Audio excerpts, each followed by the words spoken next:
guys, so today I thought I would share with you my favorite Purito products and the ones I don't like so much. So if you're into skincare or cosmetics at all, I'm sure most of you are familiar with Purito. They're a big and growing K-beauty brand, and you should be aware of them because they make some of my favorite products of all time, including one of my favorite sunscreens, which is the Centella Unscented Sunscreen. They have a scented version, which came out before the unscented version. If you are into a nice chemical sunscreen, their unscented version is the one to pick up. Their scented version's okay, but it does have a little bit of fragrance in it, which for sunscreen, you're better off avoiding fragrance. This is one of my favorites, and my other favorite sunscreen from them is actually the one my cameraman loves, which is their Water Comfy Sunblock, which I made my cameraman, my husband, for the very first time really try sunscreen in the last couple months. And out of all of them, he likes this one the best. So that says something. He doesn't really like a lot of other products or really use much other products. But this one, he gave the pass to. Some people mention it peels and sometimes pills. Cameraman doesn't really use much other skincare products, so maybe that's why it ends up working so well for him. But this one's a mineral product, and this one is a chemical sunscreen. So if you're into a total invisible finish, this one is highly regarded amongst a lot of people, myself included. So certainly worth checking out. Their serum, which a lot of people love, their Centella Unscented Serum. They also have a scented version of it, which comes in a dark green bottle. If you have the option, get this version. It has no fragrance in it. It works so nicely. It's super hydrating. Contains a lot of skin-soothing, proven ingredients, including Centella asiatica, and it just works great in my morning and my evening routine at times. And when my skin is irritated, this is one of the products I turn to quite frequently. Okay, so their Advanced Nail Repair Serum, which I just recently reviewed after finally having tried it a couple months ago. I got a few comments from people saying it's being discontinued, so I'm a little bit bummed to hear that. So if you're thinking about picking it up, which I love it, pick it up now in case that is the truth, I guess. I'm sure we'll find out more soon.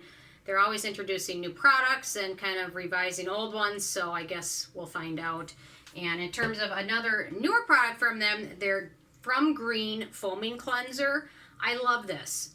It doesn't have a scent to it. It does a great job removing makeup, sunscreen, and if you're not necessarily into the two-step cleansing where you use an oil cleanser first, then a more thorough cleanser after, this one does a great job with both of them, which is very impressive because a lot of people, a lot of brands have tried to do a really good, gentle yet effective cleanser, and a lot of times it just doesn't work out that way. To get a really effective clean, sometimes they throw in some things that are harsh, some harsh ingredients or fragrance.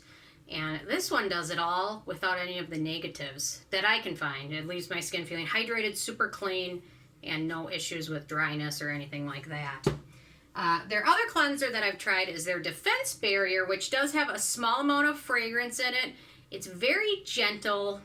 I wouldn't say that's necessarily the most thorough cleanser I've ever tried.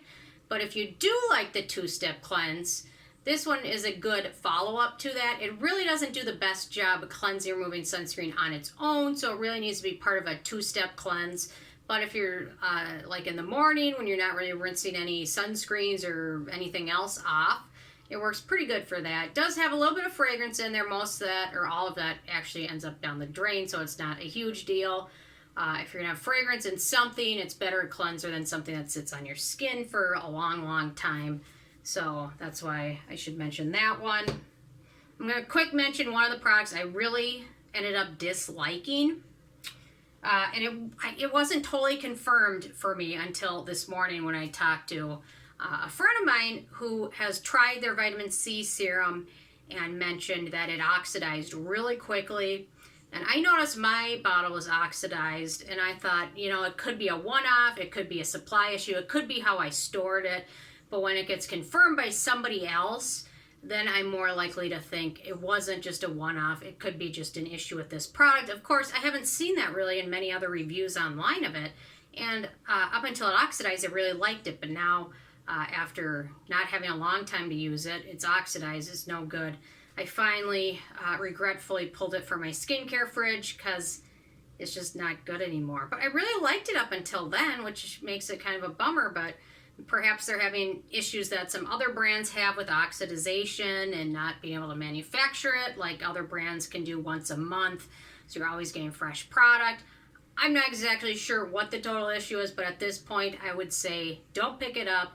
I'm definitely going to be doing more research into it, so I'll keep you posted. But for now, save your money and get the CosRX vitamin C serum or watch my vitamin C video. Okay, so they have a BB cream, which I actually really like. Gives a really nice natural finish. Has a little bit of fragrance in there. The shade selection, I'm not even sure if there is one. I mean, it was like, this is it, I think, is the shade, which is a kind of a yellow ivory for fair skin tones, which isn't really super inclusive for anyone else on the planet that doesn't fit into it. I can pull it off in the winter, but for summer, even with my sunscreen, it's just too light, and I like to have a little bit of a glow, and it's a bit too light, and a little bit of fragrance in there. Their Centella Unscented Toner, I really like it. It has a bit of witch hazel in there, which actually is a bit more witch hazel than I like. Witch hazel is one of those double-edged knife ingredients where, double-edged sword ingredients, where it can be great for some things. It's an antioxidant, but witch hazel also is made by denaturing alcohol with the witch hazel, so it does have an alcohol content to it. And also it can includes tannins, which can sensitize your skin. But overall, I like it. I'm only trying it now for the first time. I think there's other toners I like better, but overall it's still a decent product. Their ATP Triple Synergy Liquid, on the other hand, I really like this one. It really feels nicely hydrating. You can use it as an essence, or if you want, you can use it as a toner on a cotton pad. Either way, it seems to be a really nice ingredient, a product with a lot of good beneficial ingredients in there, which I really like. Their Galacto Niacin Essence, this one's really nice as well. I really like niacinamide in my skincare. This is a nice way to add some niacinamide in the place of where you'd use another essence. And then you don't need to use a separate niacinamide serum on its own, and this one is a great product for that. And the other two products, which are a little disappointing, although I've been hearing rumors that they might make unscented versions. They've got their Sea Buckthorn cream and their Deep Sea Water cream. I've heard the Deep Sea Water cream perhaps might be coming in with a fragrance-free version. Both of these each of them include a little bit of citrus oils, not a ton, but just enough to where if you have sensitive skin, it can be potentially irritating. So I don't reach for these regularly because of that, but if they came out with a fragrance-free version of each of these, I'd be the first to pick them up. So anyway, those are my favorites and least favorites from Purito. I'm interested in hearing from you if you have any favorites or least favorites, or if you haven't tried them, or if you have questions about what you should try from them. Definitely leave a comment. I love hearing from you. Stay tuned for more tomorrow, and hopefully my studio will be put back together. We finally got central air after finally moving into the 21st century. So finally I have central air, but my studio's a mess because they had to work all around there. So I don't know. Anyway, I'm dealing with it, so I don't know. I'll see you guys soon, and thank you so much.